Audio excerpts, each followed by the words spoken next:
¿Qué tal, amigos? Buena tarde. Estamos transmitiendo desde Calva Corro Abogados, la nueva sede donde se tratará estos temas de forma digital.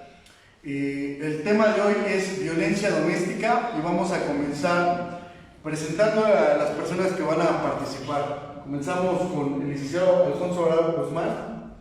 Hola, mucho gusto, abogado Alfonso Alvarado Guzmán. Licenciado Israel Calva Corro. Soy el licenciado Israel Calva Corro, miembro del despacho Calva Corro Abogados.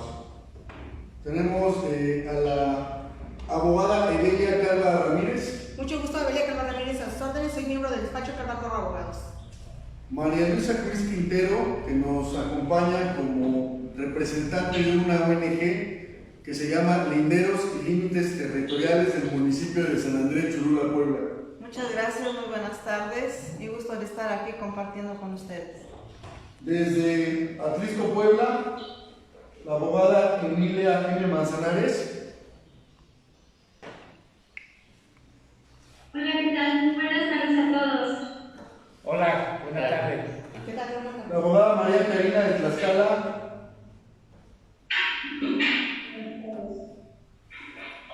La abogada Aurelia de la ciudad de Puebla. Con sede Puebla, Calva Corro Abogados Puebla. Calva Corro Abogados Puebla. Hola, ¿qué tal? Buenas tardes. También a su lado izquierdo, licenciado Aurelia, ¿nos puede dar su nombre, abogado, por favor? Licenciado Eduardo, buenas tardes. Desde Ciudad del Carmen, Gerardo. Hola, ¿qué tal? Muy buenas tardes. Martínez. Bien. Bueno, el problema de la pandemia en México ha creado problemas de coyuntura muy grandes, como el hecho de la violencia doméstica, en la que son víctimas mujeres, niños y toda clase de personas que las han sujetado por una incorrecta política pública a diversos sistemas o regímenes en los cuales emocionalmente han afectado sus campos psicológicos, la libertad en algunos casos y muchos temas relacionados o vinculados con esto. Comenzamos con el abogado Israel Calva, por favor. ¿Qué es la violencia doméstica? Mire, la justificación de este título de violencia doméstica conlleva al panorama de la violencia en el domicilio.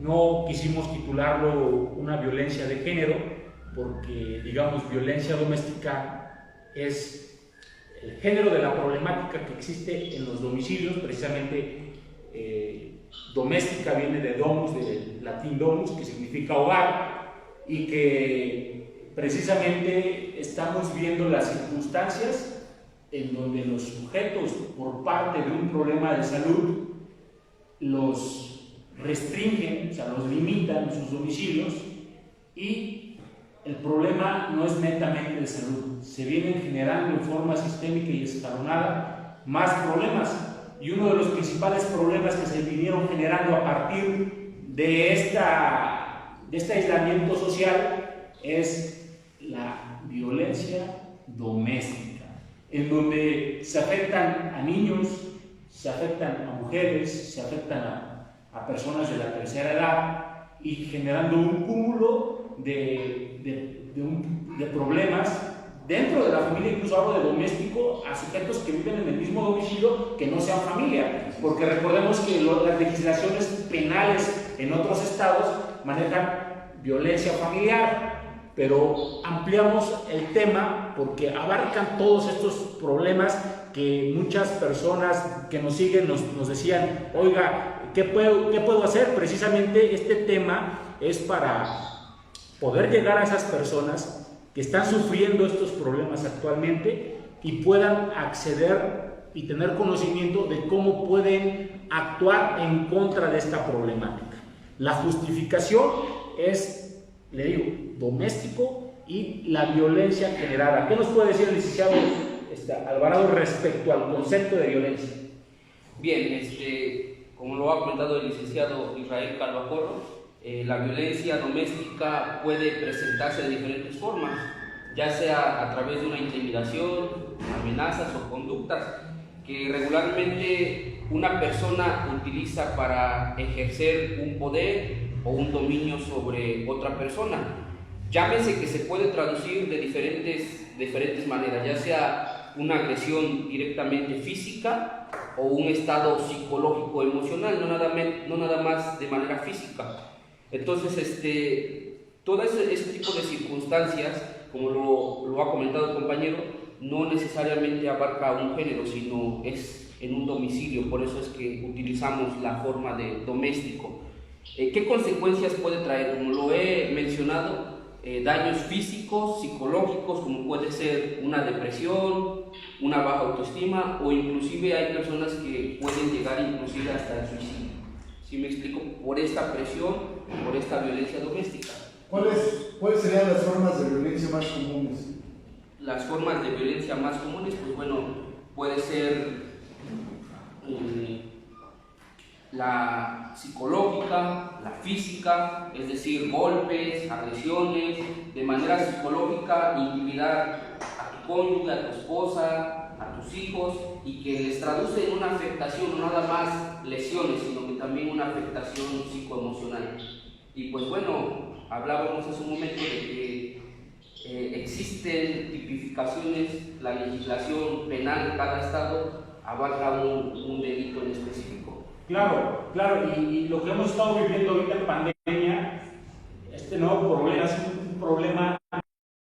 un problema en donde los padres están conviviendo con los hijos, están conviviendo con los abuelos en la misma casa. Entendemos que nuestro México es un país en donde trae esa tradición familiar, pero surge ahorita un nuevo problema. Las personas que son ahorita, las aíslan socialmente, son aisladas socialmente, les genera un nuevo problema, un nuevo conflicto. ¿Y cuál es el conflicto? Pues el convivir diario, 24 horas, los 5 meses que ya tenemos en restricción social. Y no es fácil porque nuestra vida cotidiana, nuestra vida ordinaria es ir a trabajar, regresar, ver a la familia, pero no estuvimos 24 horas del día en la casa, en un mismo espacio, en un espacio que regularmente es pequeño y que también afecta porque el estilo de vida es de salir, de conocer los lugares, ir a comprar, la actividad ordinaria. Se suspende esta actividad ordinaria y ahora solo vivimos en un pequeño espacio y ese ya es nuestro mundo. Restringimos. Genera un nuevo problema al Estado y que ese problema que genera el Estado tiene que dar solución. Las personas que viven relacionado con el acceso a la justicia en estos tiempos de pandemia, ¿qué pueden hacer para que se les proteja o se les garantice ese derecho humano vital? Pues las diferentes ramas del derecho, nosotros como despacho brindamos un servicio integral. Cuando digo servicio integral, hablamos de que tenemos especialistas en las diferentes ramas del derecho y les generamos soluciones. Por ejemplo, en estos momentos de crisis, también económica y crisis de salud, se genera un nuevo problema. Entonces nosotros aplicamos tanto la rama familiar como la rama del derecho penal para dar soluciones. Y por ejemplo, hablando del derecho penal, hay un mecanismo para poder a las personas que sufren este tipo de violencia. El Lisao Guzmán nos podrá y nos dará el sustento legal para que las personas que no conocen estos mecanismos de protección desde el punto de vista de materia penal lo puedan conocer y sepan que existe una solución al problema que se está dando actualmente. Gracias, licenciado. Efectivamente, en la rama del derecho penal existe una legislación que se llama el Código Nacional de Procedimientos Penales. el cual en su título abarca mecanismos legales para denunciar y prevenir este tipo de delitos. Artículo 137 del Código Nacional de Procedimientos Penales, que son las medidas de protección y providencias precautorias. Nos vamos a enfocar a las medidas de protección. Ya hablábamos que las medidas de protección muchas veces son facultad para otorgarlas por parte del Ministerio Público. Quiero manejar un contexto para las personas que no son abogados, porque nos están siguiendo muchas personas que no son abogados, y la idea es que todos los sectores, tanto abogados como personas que no conocen de derecho, pero tienen este problema, puedan entender. Digamos que el Estado tiene la obligación de garantizar la justicia, y el problema ahorita es la violencia doméstica. Hay un problema. Cada quien de las personas que nos estén observando podrá ver si tiene o no una violencia respecto a lo que está aconteciendo en estos tiempos. Y uno de los mecanismos en materia penal es acudir al Ministerio Público, presentar una denuncia por los actos que la ley señala sancionables.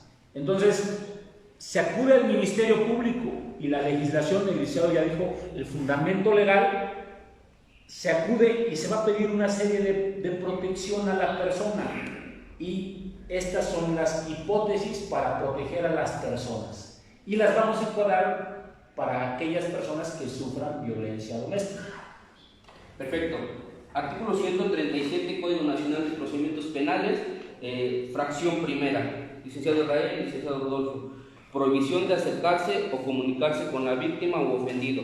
Y englomerado con la fracción tercera, que es la separación inmediata del domicilio, que podemos manifestar al respecto. Bueno, pues es muy importante que las personas sepan que si están sufriendo de algún tipo de violencia, pongan mucha atención, porque a veces, como víctimas de algún tipo de delito, no nos damos cuenta que estamos sufriendo una violencia, y para eso es necesario escuchar al que está fuera del contexto, porque el que está fuera del contexto sabe perfectamente bien lo que está sucediendo, y la persona que está adentro de la violencia es muy difícil que se dé cuenta. Entonces es muy importante escuchar al que está afuera, porque él es el que tiene el contexto libre de esa violencia por la que se está generando ahí, y que cada vez se va a estar incrementando poco a poco, porque el violentador va a incrementar, siempre va a ir de menos a más, y siempre va a potenciar su nivel de agresividad en cuanto él tenga todos los mecanismos para ser libre, para seguir agrediendo. Entonces va a incrementar esa forma. Ahora, ¿qué es lo que sucede? Si la mujer ya tiene, o si la mujer, el niño, la niña, el adolescente, el adulto mayor, ya se da cuenta que está siendo víctima de algún tipo de violencia, como lo comentaba el abogado, si es física, bueno, se me está diciendo todo el tiempo que estoy gorda, que me veo mal, que no estoy comprando, que estoy comprando de más, entonces estoy siendo víctima de una violencia, que no me da que estoy agredida físicamente. Entonces ahí sí ya empezamos con unos golpes. ¿Qué va a suceder con esto? Bueno, ¿qué pasa? Primero, lo que comentó el abogado Israel, tenemos que acudir al Ministerio Público para ver si encuadra algún tipo de la violencia por la que estoy acudiendo. Dos, como comentaba el abogado, posteriormente, la medida de restricción, dentro de las medidas de restricción mencionaba la separación del domicilio. ¿Por qué la separación del domicilio? Esto lo van a hacer en virtud de que ya vean que usted, persona violentada, ya esté en peligro su vida, pero va a funcionar de la siguiente manera.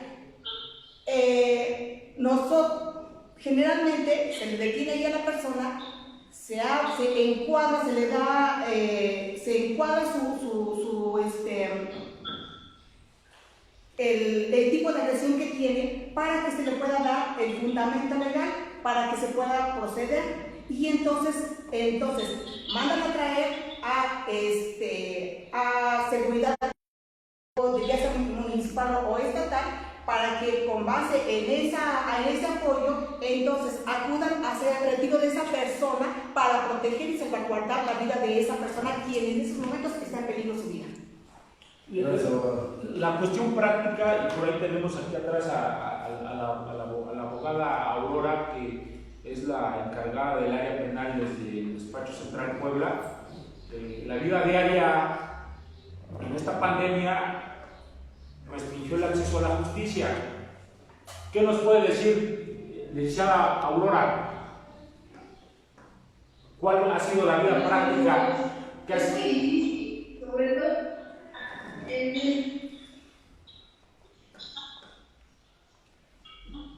Bueno, no se le escucha bien, más que están acá saludándonos de diferentes saludos a todos los que nos están sintonizando desde las dos plataformas, tres plataformas, desde Calva Corro Abogados, licenciado Rodolfo Escobar y la de Linderos y Límites Territoriales. Estamos en vivo desde esas tres páginas y un saludo a todos los que nos están sintonizando. Quisiera hacer una intervención, una precisión, nada más por efecto de acotar. Decía el licenciado Israel que nos están viendo diversas personas que posiblemente no entiendan el contexto jurídico. Las medidas de protección sugieren de manera única en este Código Nacional con el propósito de proteger a la víctima. Hay una ley que se llama la Ley General de Víctimas que tiene principios como la no criminalización, no victimización secundaria, y todo debe de garantizarlo el agente del Ministerio Público desde un contexto en el que se presuma la buena fe de la víctima. Es decir, no van a esperar a que tengan primero los dictámenes de victimología o los de trabajo social o los idóneos o pertinentes según el criterio del Ministerio Público para decretar estas medidas. Recordemos que la naturaleza jurídica de estas medidas es precautoria, es para prevenir. No tendría sentido esperar dictámenes para que con posterioridad se consuma el hecho delictivo y ya no exista un efecto restitutorio en favor de la víctima. Entonces, también para cuestiones de violencia contra las mujeres es supletoria la Ley General de acceso a las mujeres a una vida libre de violencia. Eso está en el artículo 137, párrafo 4 del Código Nacional de Procedimientos Penales. Me gustaría escuchar la opinión de alguna abogada que quiera intervenir de cómo se viven realmente estas medidas de protección. ¿Es fácil acceder por parte del Ministerio Público? Si el Ministerio Público no quisiera otorgarlas, ¿qué se puede hacer? Le vamos a dar la oportunidad de intervenir a una abogada y enseguida a una persona que quiera participar y perfeccionar, digamos, el comentario. Por ahí tenemos a la abogada María Karina Emilia desde sede Puebla también. Sí, pero con respecto a las medidas de protección que se deben brindar a las víctimas, en particular en mi experiencia he tenido la dificultad de que lamentablemente el Ministerio Público no las brinda en ese momento. Precisamente ellos manifiestan que debe de haber un riesgo inminente, que casi la víctima necesita ir toda golpeada con sus hijos para que realmente les den estas medidas de protección.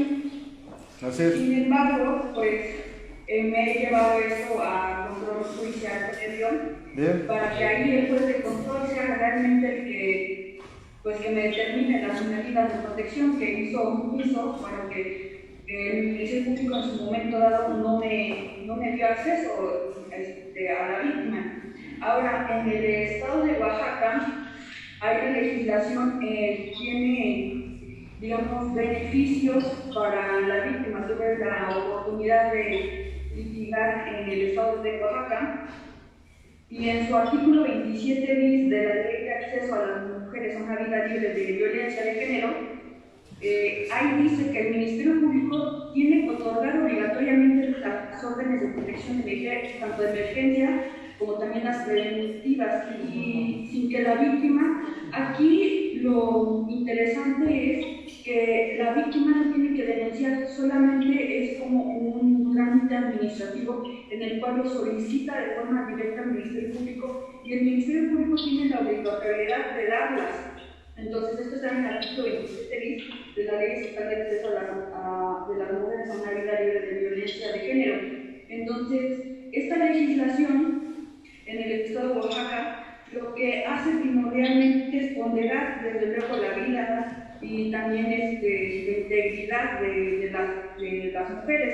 Sin embargo, no en todos los estados lo manejan de forma obligatoria sin tener que denunciar. Entonces, bueno, hay un poco de diferencia en el estado de Oaxaca. Yo estoy en el estado de Tlaxcala. En el estado de Tlaxcala es un poco más difícil acceder, ya que se tiene que presentar la denuncia. El Ministerio Público hace su estudio en el cual está supuestamente ellos a su libre apreciación de decir si te las otorgo o no te las otorgo. Y ahí es cuando entonces el abogado tiene que acudir al control judicial previo para que entonces, en dado caso de que ha sido omiso el Ministerio Público, pues poder acceder y ponderar, digamos, la vida de la víctima, tanto su integridad. Bueno, es una libre opinión. Muchas gracias, abogada. Le agradezco mucho. ¿Quería hacer uso de la voz de abogada Emilia Manzanares? Sí, hola, buenas tardes. Quisiera dar un punto de opinión. Sí. Y bueno, en mi poca experiencia acompañando al abogado que es el titular del despacho, bueno, puedo hacer mención de que en ocasiones, cuando se trata de violencia, en este caso familiar, a los fiscales, bueno, yo me he podido percatar que en su momento a lo mejor les da un poco de pereza integrar la carpeta de investigación. ¿Y esto por qué razón? Por la razón de que a veces la mayoría de las mujeres, o sea, cuando ya están en el tema de, pues no sé, o sea, cuando se presentan a hacer la denuncia ante la agencia especializada o ya se encuentran en una audiencia con el juez de control, pues muchas de ellas se retractan, o sea, se retractan por miedo, por, no sé, están, se encuentran en una situación vulnerable, no lo sabemos, pero muchas de ellas, la verdad es que sí se retractan de la eso que dicen que ya no, o sea, que no pasó nada o que lo perdonan, cuestiones de ese tipo que lamentablemente pues echan abajo el trabajo de todo un equipo, ¿no? En este caso, por ejemplo, de la fiscalía, de la defensa inclusive. Y bueno, en cuanto al tema de las medidas cautelares, también me he percatado de que cuando estas ya fueron impuestas, en ocasiones el imputado no las respeta y en ocasiones se presenta al domicilio en el que antes vivía o en el lugar que frecuenta su pareja, y pues cuando la policía llega, pues la verdad esta persona ya hizo un desastre total y pues lamentablemente pues las medidas de protección, pues la mayoría de estas pues no se cumplen. Esto pues la verdad tiene mucho que ver, pues en este caso el primer escenario que menciono tiene que ver porque las mujeres se retractan, en el segundo porque el imputado, bueno, en este caso la persona que a la que ya le habían puesto las medidas cautelares, pues definitivamente no las lleva a cabo como tal. Esa sería mi intervención. Muchas gracias, abogada Emilia. Abogada, ¿quería hacer uso de la voz? Sí, es que quisiera comentar 3 ejemplos que tuvimos en el despacho y que creo que son de suma relevancia para compartir en la mesa.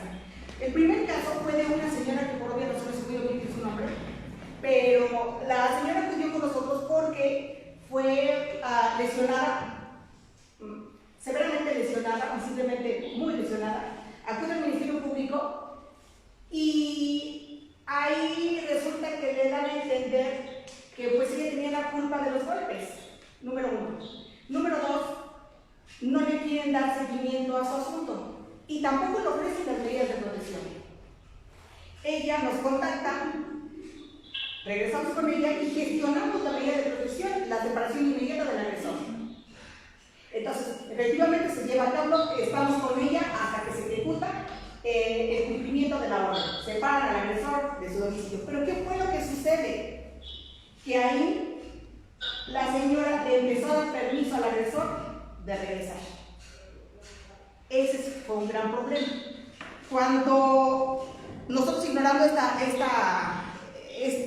actos, la señora regresa con nosotros, pero ella llega, nos habla desde un hospital, donde la señora ya presenta signos de la alto grado de violencia física tendientes a hacer feminicidio.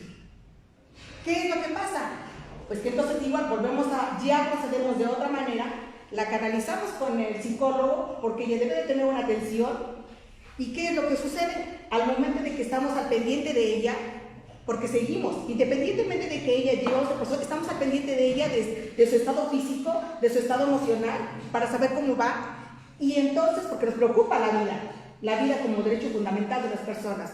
¿Qué sucede? Hasta entonces ya se procede contra la persona que actualmente se encuentra recluida, y hasta entonces la señora empieza a tener una vida propia. Quisiera contar algo de eso que dice la abogada, es muy importante. Quisiera que me explique la abogada Real Calva y después usted, la abogada Guzmán, para después dar apertura a las abogadas para abundar en el tema. La violencia familiar o la violencia doméstica, como precisa el abogado desde una dimensión que engloba todas las aristas del problema, es un hecho delictivo que es de interés público y de interés social, y que el Estado, en muchas entidades federativas, lo ha convertido en aquellos delitos que se siguen de oficio. Es decir, hay una distinción entre delitos que son a petición de parte y de oficio. Los primeros es por querella equivalente de persona víctima u ofendida, es decir, debemos de ir al Ministerio Público. Y la denuncia es un mecanismo que la ley procesal de la materia determina para efecto de seguir la investigación aún sin anuencia de la víctima. Desde ese punto de vista rescato diversas circunstancias que acotó la abogada María Karina Emilia Manzanares, la abogada Calva, que son las siguientes. Decían por ahí que si no cumple el Ministerio Público con las medidas de protección, podían incoar el control judicial previo. Hay que acordarnos de algo, recordar que el artículo 137 del Código Nacional de Procedimientos Penales obliga a que el servidor público lo haga de manera fundada y motivada, y será bajo su más estricta responsabilidad. Esto se ha entendido de manera errónea por los funcionarios, que el hecho de que determine medidas de protección que a lo mejor afectan o detrimentan o tienden a menoscabar a lo mejor un derecho humano, tal como lo decía usted, la separación del domicilio, es una cuestión atingente a la propiedad, por eso requiere control judicial previo. Incluso dicen por ahí los ministerios públicos: yo no te puedo dar la medida de protección porque no hay constancias que justifiquen realmente la idoneidad de esa medida. Abogado Real Calva, yo quisiera saber, para las personas que nos están haciendo el favor de vernos y que dicen control judicial previo, ¿qué es eso del control judicial previo? O sea, por ahí decía la abogada María Karina que cuando ella no quiere el Ministerio Público cumplir con sus funciones, hace el control judicial previo. ¿Qué es eso? Correcto, el control judicial previo es el mecanismo que tiene la legislación procesal penal, en este caso federal, para hacer cumplir una omisión o una acción del Ministerio Público. ¿Qué quiero decir? Que si el Ministerio Público no quiere trabajar y realizar su actividad, la legislación adjetiva procesal en materia penal, que aplica a todo el país, tiene un mecanismo. Ese mecanismo para que se haga efectivo ese derecho, para proteger a la víctima.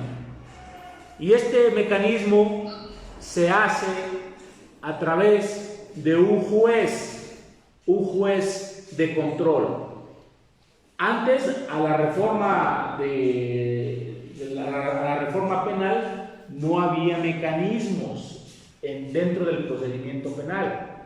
Eso lo podíamos hacer valer a través de los medios de control constitucional. Estos mecanismos son más rápidos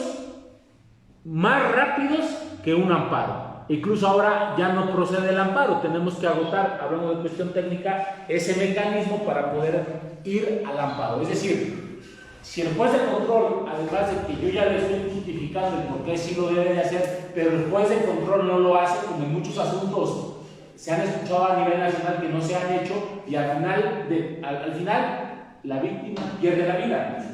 Entonces, ese mecanismo que está en la legislación penal procesal federal se puede hacer valer con un juez de control, llamado juez de control, en donde se debate una audiencia con el Ministerio Público porque no lo quiere hacer, con la parte que representa a la víctima, es el asesor jurídico, y le argumenta al juez, le dice: juez, necesitamos esa medida de protección por estas razones.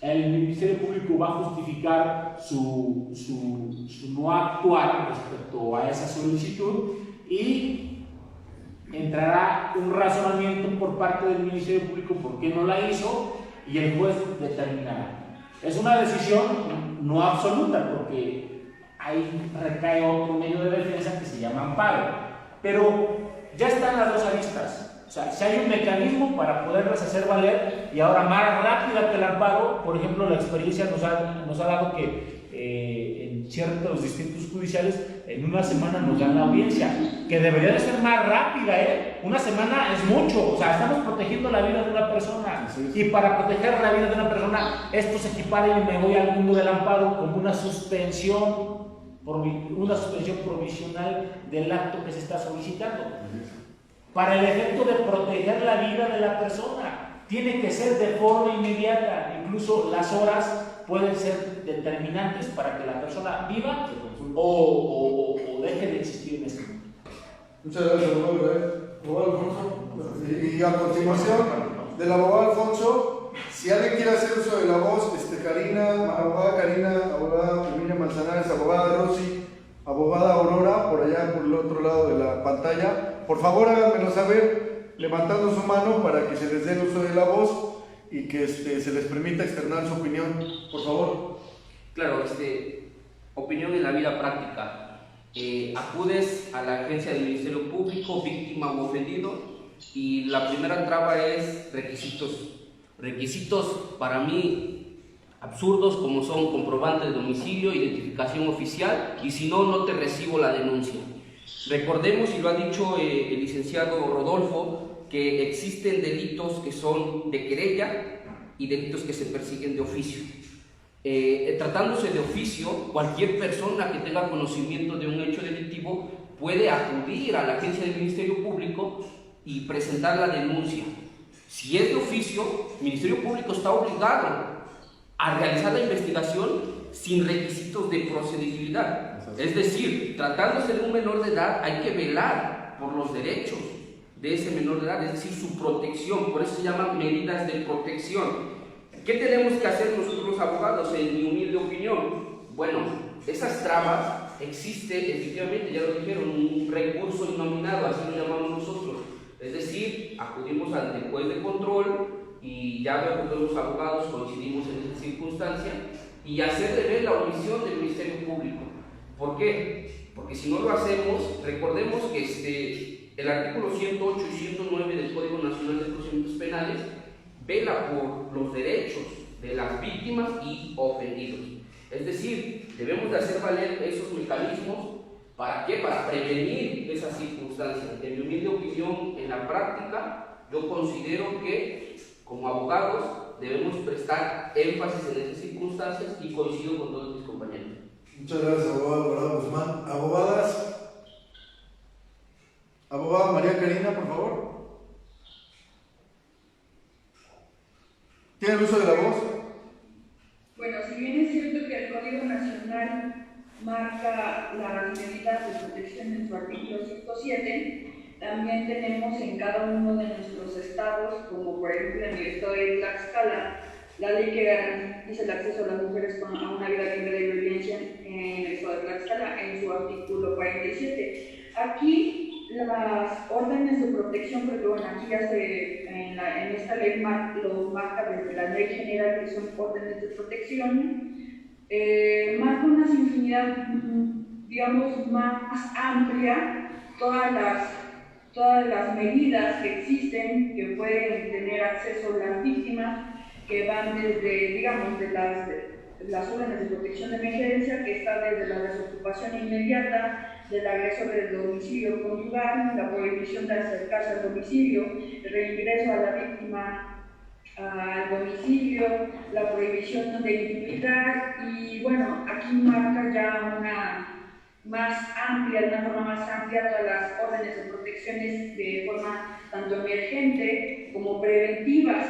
Y aparte aquí hay una distinción, no solamente marca medidas de protección, sino marca las órdenes de protección, tanto las de emergencia, las preventivas y las de orden civil. Bueno, las preventivas son que se tienen que inventariar, digamos, los bienes inmuebles, digamos, del domicilio conyugal, de entrega inmediata de objetos de uso personal para la víctima, tanto como para los menores, en dado caso que hubiesen, y las de orden civil, estas van en cuanto al embargo preventivo de los bienes del agresor para que éste no haga uso, o como luego se utiliza, que los empieza a vender o los empieza a malbaratar con tal de no tener de dar algún tipo de economía, digamos, a la víctima. También existe la protección de orden civil, que es la suspensión de visitas a los hijos, porque si digo, es una persona que es altamente agresiva y ha causado lesiones, digamos, a la persona, a la víctima, pues desde ese momento, las de carácter de orden civil son las que ordenan que se debe de dejar de visitar a los menores. Y también la prohibición de que el agresor pueda hipotecar el domicilio conyugal. Esto pues protege desde luego a la víctima, porque luego se hace el uso y costumbre de que el agresor pues quiere sacar a la señora de su casa y la quiere vender o la quiere hipotecar, etc. Entonces estas órdenes de protecciones en cuanto a la orden civil, pues es lo que está protegiendo y ponderando, digamos, todos los derechos de las víctimas, de la víctima y también de sus menores. Muchas gracias, abogada. Excelente participación. Por ahí, para entrar con usted, abogada, que está pidiéndome el uso de la voz, yo considero algo bien importante que destacaron aquí, pues todos los comentarios que han hecho.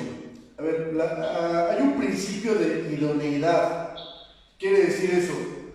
El Ministerio Público, cuando dice de manera fundada y motivada, ordenará, dentro de un listado de 1 a 10 de medidas de protección, cuál es la idónea o cuál es la proporcional o la que más, la correcta para defender ciertos derechos, debe de hacerlo Ministerio Público, obviamente de manera fundada y motivada, pero hay una serie de medidas. En algunas, por ejemplo, de la fracción 1 a la fracción 3 requieren control judicial.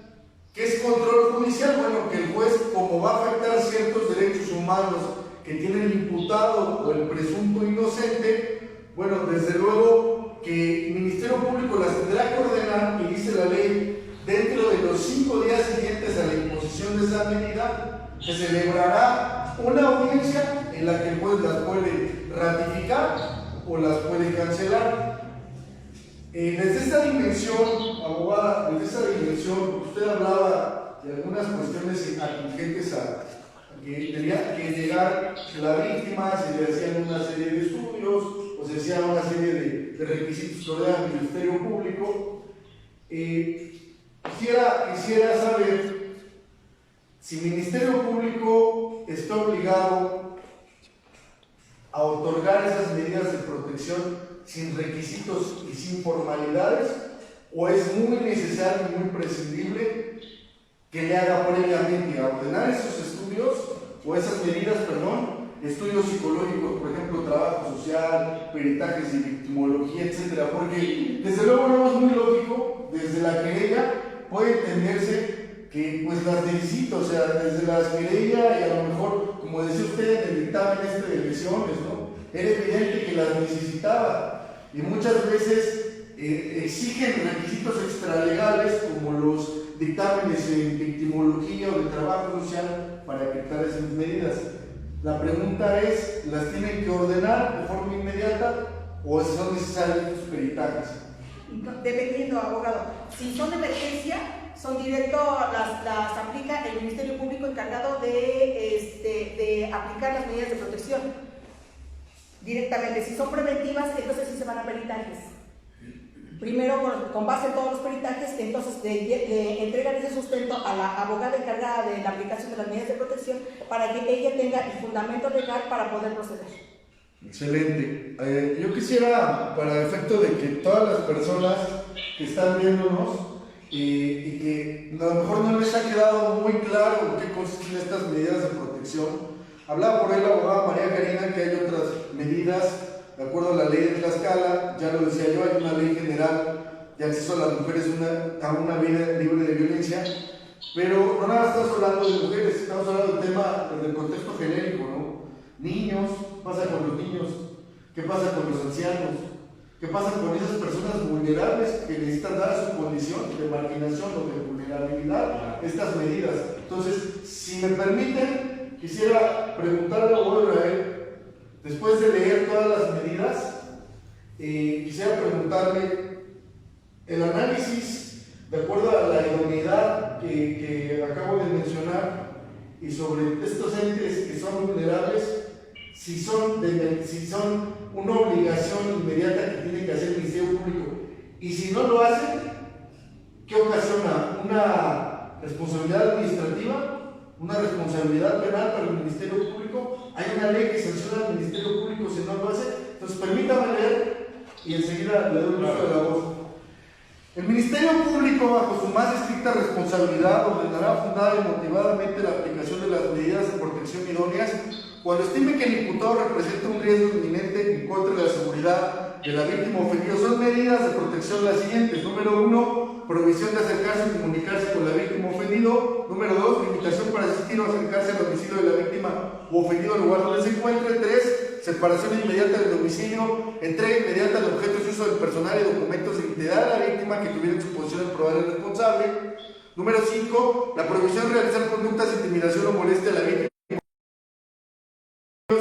Número 6, vigilancia en el domicilio de la víctima o ofendido. 7, protección policial de la víctima o ofendido. 8, auxilio inmediato por integrantes de instituciones policiales al domicilio en donde se localice o se encuentre la víctima o ofendido en el momento de solicitarlo. 9, traslado de la víctima ofendido a refugios o albergues temporales como sus descendientes. Y 10, el regreso de la víctima ofendido a su domicilio una vez que se salvaguarde su seguridad. Abogado. Creo que la legislación da una palabra clave y es la palabra inminente. La palabra inminente es que va a pasar, va a llegar. Es lo que tenemos que evitar, que no se dé, que se quite esa cuestión inminente. O sea, desde el punto de vista de protección, eliminar esa palabra, su efecto de que ya no llegue. ¿Y cómo lo voy a hacer? A través de las medidas de protección. Es decir, si la persona viene con violencia, viene dañada psicológicamente, viene dañada físicamente, pero a lo mejor no al grado de que esté a punto de dañas, lesiones que afectan mayormente que pueden llegar incluso a perder la vida. Pero si analizamos al sujeto activo, resulta que tiene problemas también de violencia, su vida ha sido de violencia.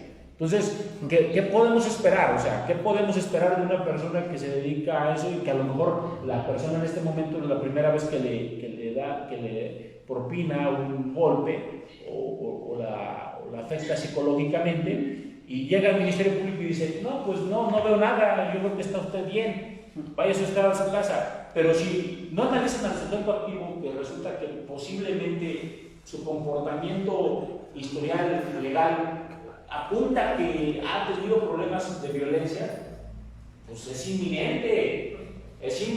Entonces yo considero que tiene que tomar el Ministerio Público y en su caso también el juzgador en forma sistemática, bajo un razonamiento hermenéutico, visualizar el contexto y decir todos sus elementos, decir, a ver, viene a lo mejor un rasguño, pero resulta que rápido investigamos al sujeto y tiene un historial de violencia.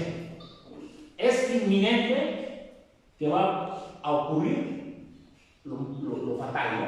Por ejemplo, que ya no se pueda proteger la vida porque la persona ya no vive. Y no solamente eso, yo quisiera también poner la ponderación de los abogados participantes. Creo que la violencia, desde un contexto integral, ya lo decían, como violencia doméstica, también la sufren los niños, o la sufre el cónyuge o el concubino, ancianos. ¿Por qué? Pues porque, por ejemplo, ¿qué pasa con los niños que la mamá se los lleva sin autorización, o el papá, o al contrario, quien sea, sin autorización judicial o ministerial, se los lleva e interpone o dificulta o pone trabas a que se den las relaciones afectivas, ya sea materno-filiales o paterno-filiales? Ya la Corte ha dicho, quien haga eso puede dar origen a la pérdida de la patria potestad, ¿no? Me venía a la mente, y bueno, ustedes han sido coincidentes en la palabra de idoneidad. Aquí, por ejemplo, el Código Nacional dice, en caso de incumplimiento de las medidas de protección, por ahí decía la abogada Manzanares que hay personas que no las cumplen, ¿qué pasa? Dice, el Ministerio Público podría imponer alguna de las medidas de apremio previstas en el Código. Y si ven las medidas de apremio previstas en el Código del artículo 104, pues vaya, no tienen mucha trascendencia. Por eso le preguntaba y retomo la dirección de la pregunta, abogado, quisiera que la contestara, abogado Israel. El Ministerio Público no hace su trabajo, no genera la medida de protección, porque hay dos hipótesis, ¿no? La GNP no la haga y la otra es que el imputado no la cumpla. Claro. Pero en el primer caso y luego la del segundo, por favor, que tome el uso de la voz quien tenga un caso así. El Ministerio Público no la cumple, no cumple la medida de protección. O sea, ya llegó la persona golpeada o cualquier hipótesis que pudiera defenderse de forma general, el niño o el anciano. ¿Qué se puede hacer, abogado, contra ese servidor público que no cumple la función de dar medidas de protección? Pues son muchos los efectos y va a depender la circunstancia en que nos encontremos. Si el servidor público no la generó y la persona es privada de la vida, hay una responsabilidad tanto administrativa como penal. Yo creo que he dicho, las autoridades tienen una gran responsabilidad. Una gran responsabilidad porque de ellos dependen los derechos tanto de las víctimas como de las personas imputadas. Así es. Y en este justo medio debe de valorarse todos los elementos y por supuesto, si esta persona que buscaba una separación del domicilio y no se generó o una restricción, tampoco se pudo garantizar, o el Ministerio Público no la generó, incluso hasta garantizar, porque las dan y otra cosa es generarlas y otra cosa es garantizarlas, que se lleven a cabo. Es decir, sí, abogado, gracias, aquí tengo mi medida de protección, pero pues, sigue haciendo lo mismo. Abogado, ¿qué hace? Habla al Ministerio Público, mire, está incumpliendo, solicitamos las medidas de apremio o los mecanismos necesarios para garantizarse. Y el MP no haga nada. Hay una responsabilidad si concluimos con privación de la vida, con incluso más lesiones, son responsables, hay delitos de servidores públicos, hay una responsabilidad laboral también por el servidor público. Ahora, digamos, el servidor público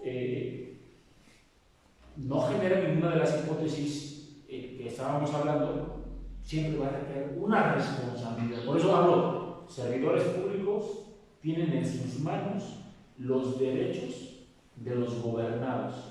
Y hay que saberlos entender bajo lo que hemos venido manifestando. Muchas gracias, abogado Israel. Decía algo bien importante y destacable que dice el abogado, y lo rescato así para que pasemos a esta pregunta. La violencia familiar, la violencia doméstica es una cuestión de interés público, de interés social, donde el ente gubernamental, a través de las instituciones que procuran o administran justicia, debe equilibrar que todos los mecanismos judiciales que están a su alcance a través del Código Nacional permitan que conserve un Estado de Derecho o que se conserve el estado de cosas de una manera en la que no se posibilite o facilite la comisión de un hecho delictivo. Decía usted, abogado, algo que me gustó, dice que la relación, por ejemplo, cuando hay un sujeto activo y un sujeto pasivo, a veces ya se le dio de conocimiento al Ministerio Público y no está haciendo nada, entendiendo que los dos, posiblemente desde su entorno familiar, o han sido víctimas de esta situación, de la violencia doméstica, de niños o más grandes, o tienen un contexto histórico determinado que son proclives, ya sea para convertirse en víctimas o en victimarios. El Ministerio Público no hace nada. Entonces, de alguna manera, en alguna ocasión me pasó, o nos pasó en el despacho, evidentemente generamos las medidas de protección en tiempo, pero ¿qué pasa, por ejemplo, aquellas parejas que se están ofendiendo, se están insultando? Ya se dio conocimiento al Ministerio Público. El Ministerio Público no hace nada y como consecuencia empieza una pelea que puede ocurrir, por ejemplo, o puede desencadenar una serie de acciones más lesivas, como lesiones, como que saquen un cuchillo o que se ponga en peligro bienes mayores, donde incluso están los menores. Abogadas, quisieran intervenir en esta parte sobre esto que estoy diciendo, porque es importante que el Ministerio Público, ya desde ese contexto que acaba de mencionar el abogado Israel, de analizar a la familia como un ente que debe proteger, debe procurar su seguridad. Ministerio Público es omiso. ¿Cuál es su opinión del tema? ¿Qué sería lo ideal que el Ministerio Público tendría que hacer? Porque a lo mejor ya hay parejas donde todo el entorno, incluso con los niños, ya los están afectando. ¿Alguien que quiera tomar el uso de la voz?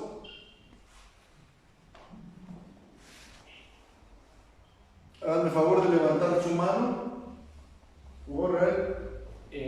Yo creo que le damos la palabra al abogado. Abogada Rosy, ¿levantó su mano? ¿O quién levantó su mano? Por favor, levanten su manita que las pueda ver. Abogada Rosy, por favor. Y luego la abogada Emilia Manzanares, por favor.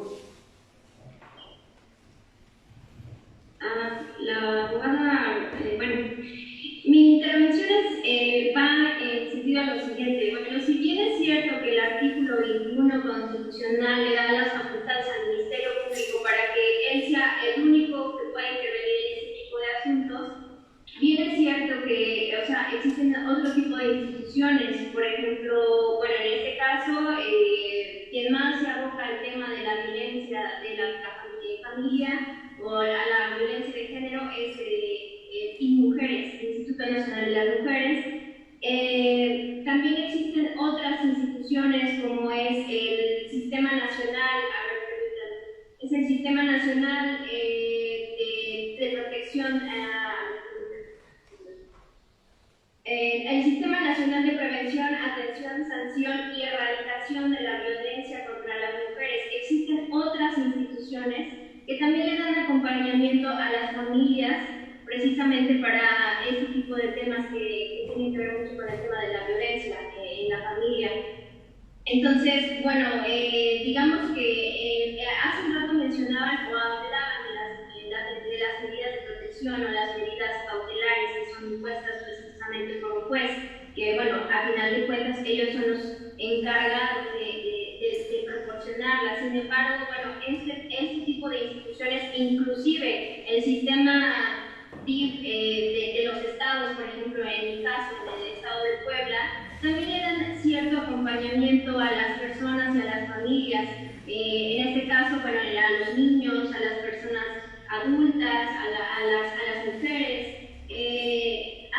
Bueno, este tipo de instituciones también apoyan a las familias de cierta manera, precisamente en el caso de la terapia psicológica, les imponen a lo mejor, no es que los obliguen, sino que les exhortan a las familias, en este caso a los imputados, a que, por ejemplo, si ya fue impuesta una sentencia, por ejemplo, por la vía civil, de que tiene que proporcionar alimentos por ejemplo, un papá a sus hijos, pues les exhortan precisamente a que lo hagan. Esta es mi intervención, a que existen diversas instituciones también a nivel nacional y también a nivel estatal que apoyan a las familias en este tipo de situaciones. Otra cuestión que me gustaría comentarles y que desde mi punto de vista me parece importante fue que en el sistema, bueno, en la página de lo que es el Sistema Nacional de Prevención, Atención, Sanción y Erradicación de la Violencia contra las Mujeres, porque bueno, normalmente vemos que las instituciones van más enfocadas al tema de las mujeres porque las estadísticas arrojan que precisamente la violencia se da más en contra de la mujer en este caso. Tenemos un problema de comunicación con la abogada. Abogada, Rosy quería participar.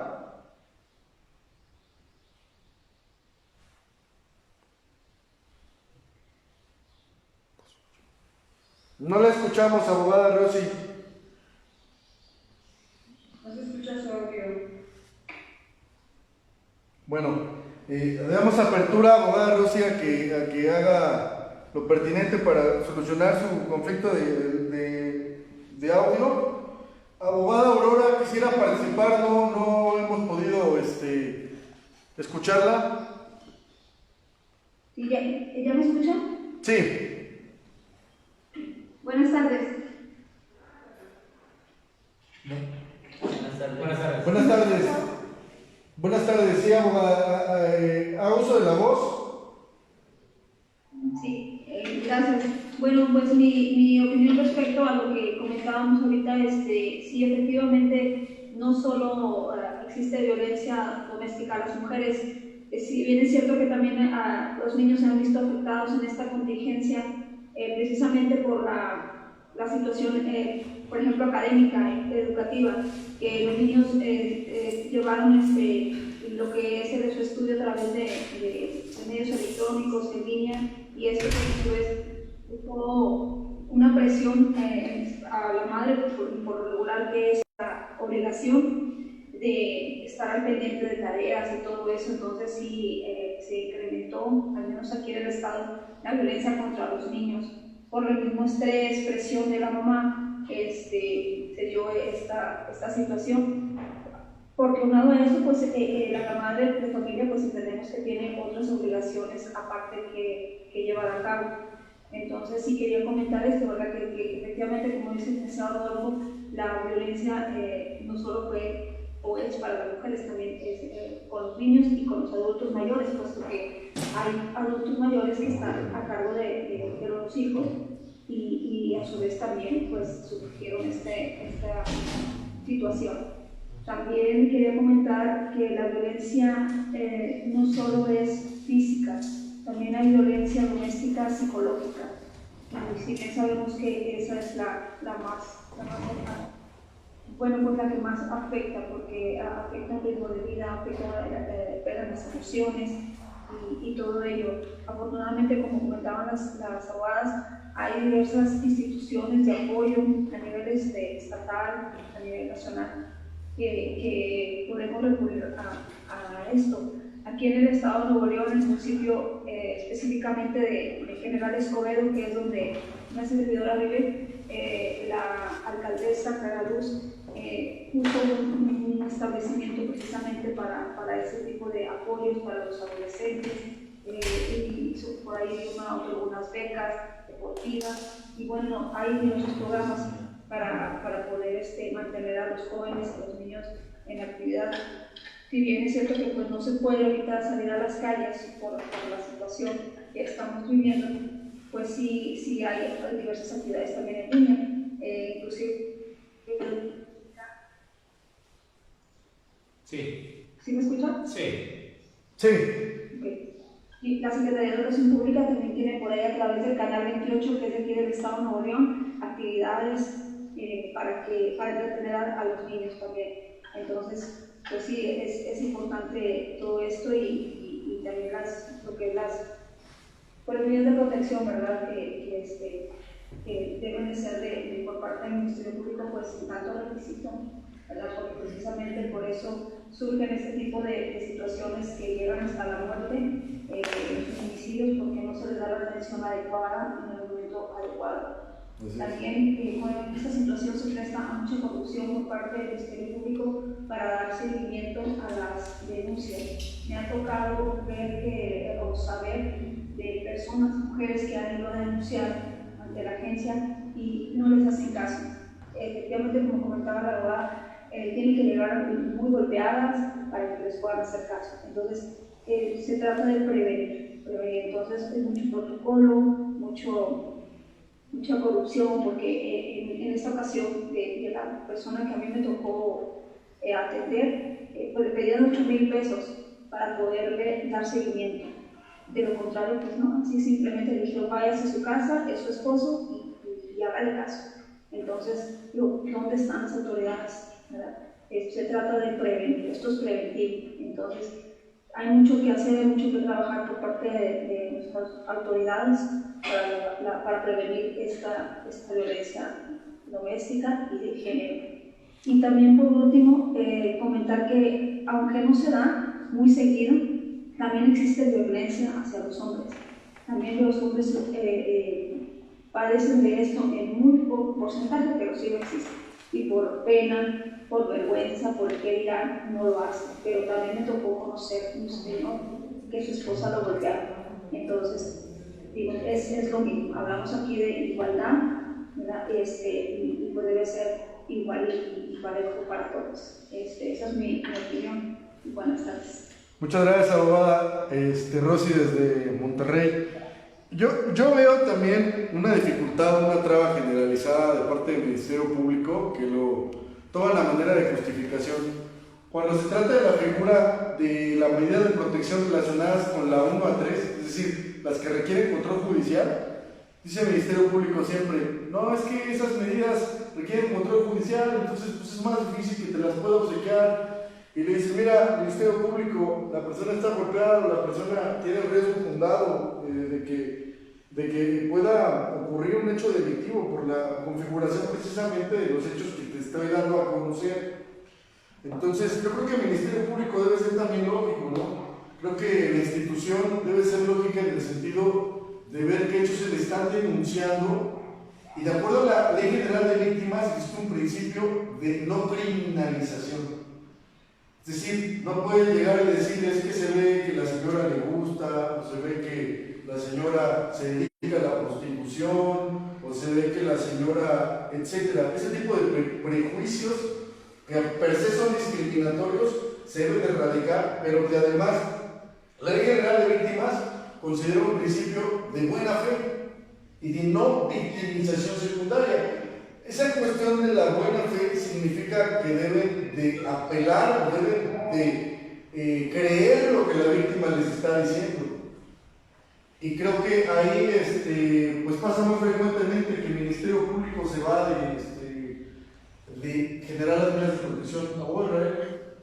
Sí, mira, yo veo que que cuando se le hace este tipo de solicitudes al Ministerio Público, la excusa no es decir, es que necesito control judicial. Pues si necesitas control, hazlo. Sí, hacerlo de forma inmediata. No porque se necesite un control judicial, no lo voy a hacer. Precisamente el Ministerio Público tiene todo el aparato del Estado para poder sustentar su solicitud, su petición. Y estamos hablando ahorita de mujeres, pero por ejemplo, no hemos hablado de los niños, niños abandonados, niños que son encerrados en sus casas, que son educados a golpes, no son alimentados, están desnutridos, que los padres los golpean de forma consuetudinaria. Pero visualizar todo esto es la función de la ley, prevenir, evitar delitos mayores, evitar que un menor le prive de la vida a una mujer, a un anciano, los sujetos más vulnerables. Precisamente deben de actuar con el espíritu de la ley. ¿Cuál es el espíritu de la ley? Por ejemplo, me he dado cuenta que cuando llega un ministerio público y están peleando los dos padres a un hijo, los espantan. Ahí llegan un arreglo o los enviamos al DIF. Sí.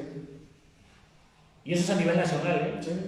Eso es a nivel nacional. Y luego el cliente nos dice, oiga, abogados, que se lo van a llevar a mi hijo. Pues mejor que se quede.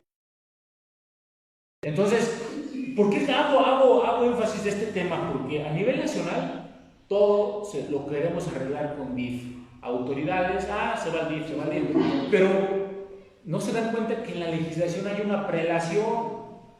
Sí. Cuando hay ausencia de algún pariente, llámese padre, madre, abuelos, puede pasar, se tiene que agotar todo esto, la preferencia. Sin embargo, el juez decreta, váyase allí. Eso no es posible. Chequemos la legislación familiar. La legislación familiar nos da una prelación y la legislación familiar también nos establece mecanismos de protección a la persona que tenga, no hablando del delito, sino por ejemplo, todo es razonable y todo se puede ensamblar. Por ejemplo, si hacemos un divorcio y el marido me golpea o la esposa golpea, ¿qué va a pasar? ¿Qué va a pasar? No los puedo dejar ahí y voy a ir a reemplazarlos. A ver, si le tienes una demanda porque tu esposa ya no quiere estar contigo con el vínculo que los une jurídicamente, ya no quiere estar contigo con ese vínculo, pues la va a golpear. Hay una figura familiar, en algunos estados ya existe la autonomía del derecho familiar, en algunos apenas están creando los juzgados familiares. Entonces, ¿qué hacen? ¿Qué hacen? Entonces, pues los separan del domicilio. Una separación del domicilio para hacer una judicial contra mi cónyuge en ese momento, contra mi cónyuge. Entonces, hay un sinfín de mecanismos y que el punto concreto es el DIF, todo el DIF, y luego nosotros como abogados decimos, eso no procede, eso es un acto de autoridad que excede facultades, lo podemos arreglar con un amparo, pero mucha gente dice, no, mi hijo no quiero verlo sufrir, no quiero que esté solo. Imagínense el trauma que está generando. Y mucha gente opta, pues yo con arreglo, aunque mi hijo esté sufriendo y siga siendo víctima incluso de un delito. Muchas gracias, abogado Israel. La verdad es lamentable todo esto que está ocurriendo. Yo creo que a nivel nacional, con este tema de la pandemia, creo que nos ha permitido evidenciar lo poco que nos hacen falta los políticos, en mi opinión personal. De por sí era mala la justicia, había trabas, obstáculos, ¿no? La Convención Americana de Derechos Humanos, el Pacto de San José, dice que la justicia no debe evitarse la obstaculización, que el justiciable habla del plazo razonable, de que deben de tener un plazo razonable autoridades para resolver. Y de por sí era lenta la justicia, ahora o no hay justicia, o hay justicia a medias, o poca justicia, pero pues la justicia es integral, ¿no? Desde el concepto íntegro, desde el concepto de todas las dimensiones que engloba el acceso a la justicia, el acceso a la jurisdicción como derecho mínimo del justiciable. Y ahora, con motivo de la pandemia, sacaron un catálogo de asuntos urgentes a discreción que aquí hay que distinguir.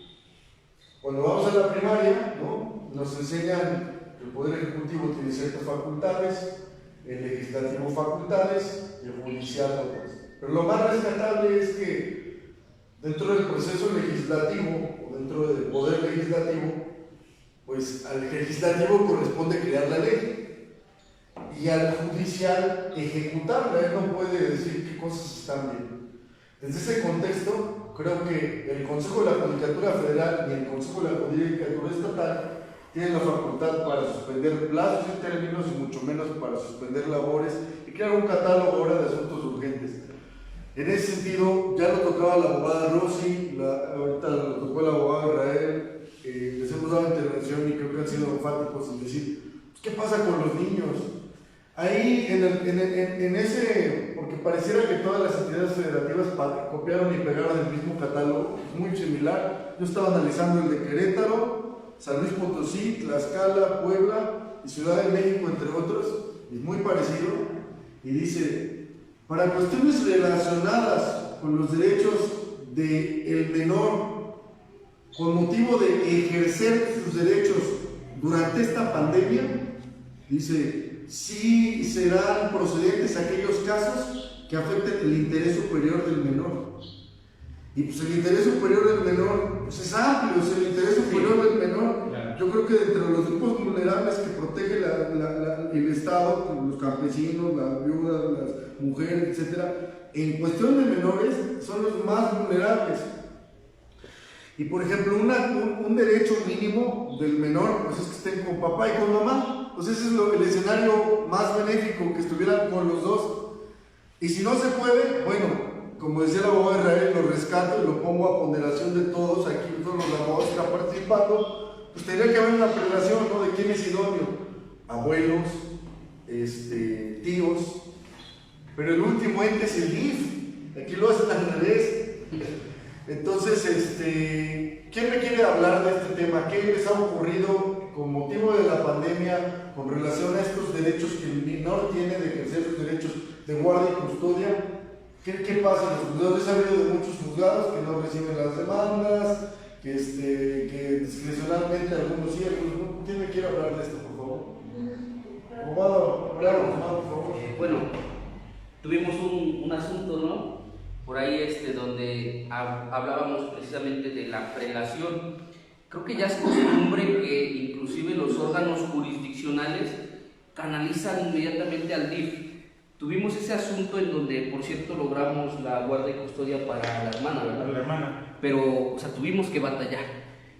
Alegaba que la hermana tenía la capacidad de tener en custodia. Pareciera que había un obstáculo para que nos mandaran al DIF. Entonces ahí entra la habilidad, la astucia y desde luego pues aplicar la ley concreta. Tuve otro asunto similar en Izúcar de Matamoros en donde efectivamente esa experiencia fue terrible, fue fea. Un niñito de 7 años llorando porque los padres se están peleando y pues la Ministerio Público determina que como no nos poníamos de acuerdo, se va el niño al DIF. Entonces yo como abogado defensor opté por asesorar a mi representado y decirle, pues mira, es preferible mejor que esté con la madre, a que se vaya al DIF. Y son cuestiones pues personales que he pasado y que suceden en la vida diaria. Ahora, ¿quieres interponer en medio del control constitucional? ¿Qué pasa? Juicio de amparo, también te dicen que es catálogo de asuntos urgentes. No, es que es una cadena de vicios que se generaron en pandemia. Por ejemplo, el mismo Estado, asuntos penales federales. Sí amerita trámite. Te vas al local y te dice, no, esto no es urgente, están suspendidos los términos. Y no te dan avance en los asuntos. Entonces dices, a ver, estamos hablando de un procedimiento federal. O sea, mínimo tienen que estar organizados todos los estados. Es un principal problema que se ha generado a nivel nacional. Y el problema en que el Estado no visualizó en generar un conflicto de una rama del derecho, en el ejercicio de esa rama del derecho, que es la penal, a través de los procedimientos penales y el acceso a la justicia de los justiciables en materia penal, existan criterios diversos cuando el procedimiento es el mismo, es federal.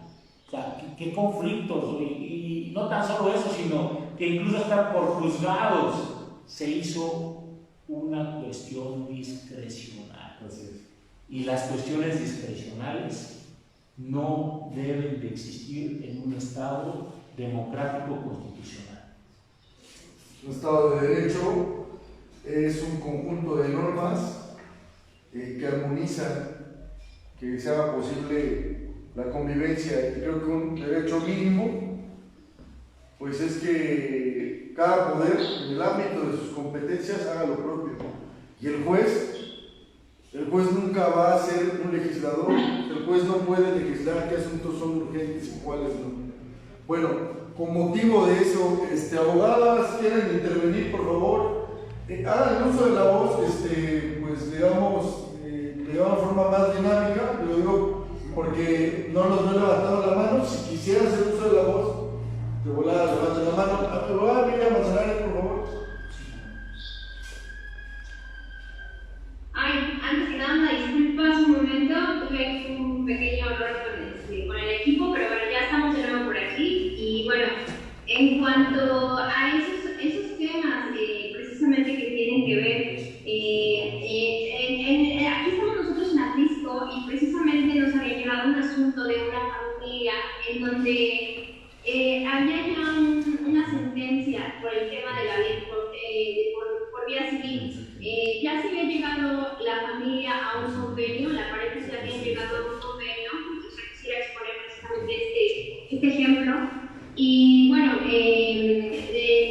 la pareja ya había llegado a un convenio, precisamente lo que tiene que ver con la guardia, custodia, los alimentos. Sin embargo, precisamente ahorita en lo que fue la pandemia, la chica que se acercó a nosotros, nos decía que, bueno, ella necesitaba que se cumpliera, que se hiciera efectivo este celebrado, que ya existía una sentencia. El niño tenía, en este caso, pues, que tener el acceso a los alimentos, a la ropa, a la comida, o sea, a todo lo que al acuerdo que ya se había llegado. Bueno, en este caso nosotros pues tratamos de no tan juzgado, considerado dentro del catálogo, porque no era un caso urgente, pero bueno, desde nuestro punto de vista creo que o sea, no sé, las personas que nos están viendo a continuación en este momento, pues no sé, yo creo que la digna, el derecho a tener el acceso a alimentos, a un sustento, pues, o sea, es un tema fundamental el hecho de que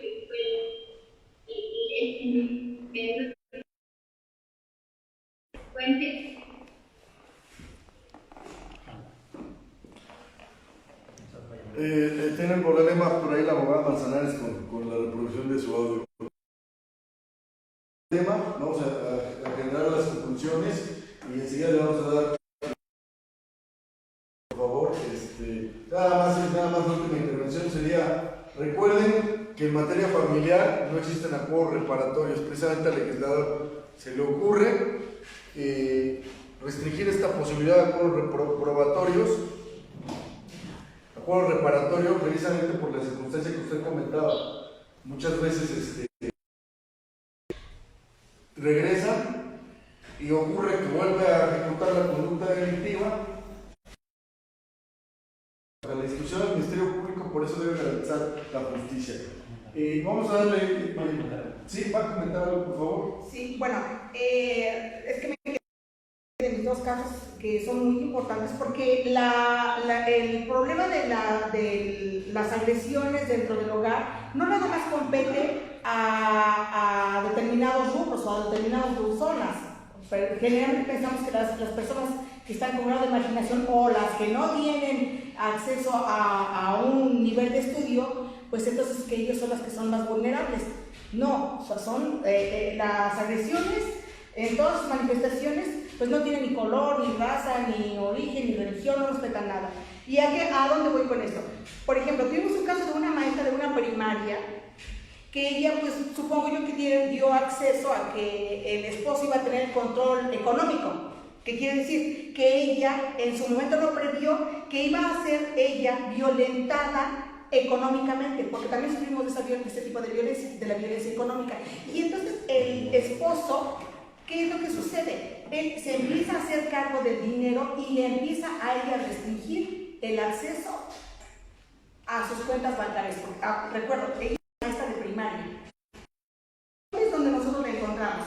Porque resulta de que la maestra llega al Ministerio Público y no le hacen caso. No le hacen caso y le piden una serie de requisitos que en ese momento no llevaba. Pero ¿qué es lo que sucede? Resulta que como maestros, pues depende de una dependencia, que si bien es cierto que da ciertas formas para poder ausentarse y realizar ciertos trámites, también es cierto que tampoco no se puede hacer constantemente porque tenemos a cargo, o se tiene a cargo a un grupo de alumnos, de seres humanos a quienes se está formando. ¿Qué es lo que sucede? La regresan. ¿Por qué? Porque en su momento no le creen que ella está siendo violentada. Pero ¿qué pasa? Resulta que no nomás está en su forma económica, sino también en su patrimonio. Ella es la que se encarga de comprar, que si la lavadora, que si el carro, que si... Cuando inicia las agresiones físicas, entonces ella se da cuenta. Error, porque debió de haberse aplicado la medida de protección de retirar al agresor. Sin embargo, ella es la que se retira. Empieza el daño físico, daño psicológico, y es cuando ingresa, cuando en primer momento acude con nosotros, le damos la asesoría, lo que le vamos primero es salvaguardar la vida. El momento en que ella de privación de su vida en otro lugar. Cuando alguien se da cuenta de esto, entonces es cuando ya se interviene. ¿Qué es lo que sucede? Que varias de las personas no nos damos cuenta de la violencia física, también es la violencia económica y la violencia en la que nosotros también nos vemos comprometidos a proteger sus derechos y hacerlos valer ante la ley. Y el último caso, que ese no nos compete, pero que sí está de grave, ¿cuál? Fue precisamente la comunidad nacional. Primero, el Ministerio Público, porque la señora, muy pobre, casi no sabe hablar y no lleva los documentos que le dicen. Viene y les dice que su hija está siendo víctima y la lleva golpeada. No le hace caso, le dice que se tiene que regresar. Segundo momento, ¿qué es lo que vuelve a suceder? Vuelve a regresar porque de nuevo la vuelven a golpear con señales de estrangulamiento. ¿Y qué es lo que sucede? Tampoco le vuelven a hacer caso porque hay una discriminación. Tercer momento, la señora regresa para preguntar qué se tiene que hacer porque el hombre mató a su hija. Entonces, en cada curro de abogados estamos comprometidos a defender tus derechos y hacerlos valer conforme a la ley. Y sobre todo, protegiendo la parte más importante, el derecho más importante, que es el salvaguardar tu vida. Muy amable. Muchas gracias, abogado. Le agradezco.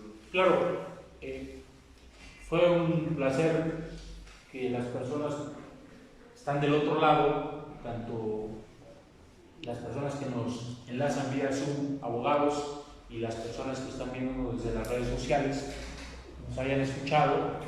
Podemos ver que hay mecanismos, que esta pandemia generó problemas mayores respecto a violencia doméstica. Las estadísticas dicen que se incrementó de un 30 a un 80%, y que esto va a generar más problemas. ¿Como qué tipo de problemas? Divorcios, que las personas tengan que solicitar en la vía familiar mecanismos para proteger tanto los alimentos de los menores, las convivencias de los menores, se generó un problema mayor y que lo vamos a ver como resultado en los tribunales, la carga de trabajo que se va a generar.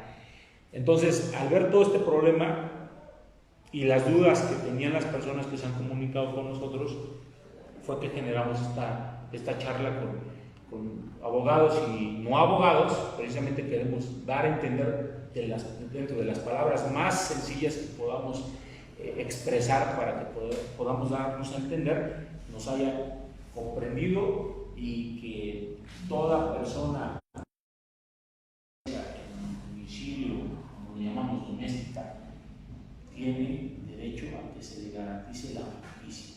Y precisamente tenemos a una asociación, la presidenta de la Asociación de Linderos y Límites Territoriales de San Andrés Cholula, Puebla. Ella nos acompaña porque esta asociación ha hecho acuerdos de brindar servicio jurídico a los grupos que piden ayuda a su asociación. La asociación se encarga de patrocinar en casos muy urgentes o muy necesarios a las personas que necesiten apoyo jurídico. En ocasiones la asociación aporta los puntos de argumento. Y nosotros hemos tenido un trabajo desde el mes de enero con la asociación, hemos venido trabajando y dando respuesta a las necesidades de las personas que acudan a la asociación. ¿Nos puede decir el nombre de la asociación, su nombre completo, dónde están ubicados y explicarnos un poquito de la asociación?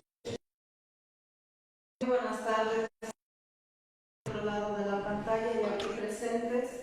Gracias por permitirnos participar y sobre todo comunicarnos con ustedes y es importante que en su momento hicimos alianza con los abogados Corro Calva, cosa que nos da mucho gusto porque nuestra misión junto con ustedes es defender al ser más vulnerable, sea cual sea su injusticia y a cualquier nivel. Nuestra asociación tiene arriba de unos 30 años, hay una historia de formación a esta asociación. Tengo el honor de representar esa asociación, soy la presidenta. Nuestra asociación se llama Linderos y Límites Territoriales del municipio de San Andrés Cholula. Mi nombre es María Luisa Cruz Quintero y vuelvo a reiterar, les agradezco su paciencia, su tiempo para poder trabajar en estos menesteres tan importantes y delicados. Por todo lo que hoy vi, escuché de nuestros abogados, y digo nuestros abogados porque pues ya son parte de nuestra asociación, de verdad es un tema muy delicado, muy injusto, de tanta impunidad que tenemos que soportar día con día. Hay muchos asuntos que atender, de verdad, no nada más con respecto a la violencia familiar, de la niñez, de la juventud, de las personas de la tercera edad, de las personas que son en su momento expropiadas de su patrimonio, de su identidad. Abarcamos muchísimos asuntos jurídicos que hasta la fecha nosotros hemos vivido la impunidad. Es por eso que tenemos la gran fortuna de haber hecho esta gran alianza con los abogados Calva, Corro, y tenemos una página que ojalá nos puedan seguir para poder escuchar sus angustias, sus inquietudes, pueda en este caso la justicia intervenir. Gracias abogados que están del otro lado de la pantalla, porque ya son parte de nosotros, parte de esta gran extensa red de abogados. Aquí en Puebla o en Tlaxcala o en donde ustedes sean, también prolifera la injusticia y ojalá nos den la oportunidad de trabajar mano con mano para acabar con esta gran red de impunidad e injusticia que se vive a día con día. Muchas gracias y estamos a sus órdenes. Muchas gracias. Nada más ¿nos podría dar el nombre de su página, por favor? Es Linderos y Límites Territoriales del municipio San Andrés Cholula. Muchas gracias. Facebook, ¿verdad? Sí, en Facebook, a través de Facebook. Les agradecemos mucho el tiempo, abogadas, les agradecemos su participación, los comentarios y todas las vivencias que ustedes aportan nos resultan valiosas y nos hacen incrementar pues, el conocimiento y que sobre todo lo que dijo María Luisa Cruz Quintero, ver que la injusticia prolifera en todo el país, pero nos toca hacer algo como abogados. Les agradecemos la atención a estas pláticas, estas conversaciones que tenemos jurídicas y esperamos verlos en la próxima. Gracias.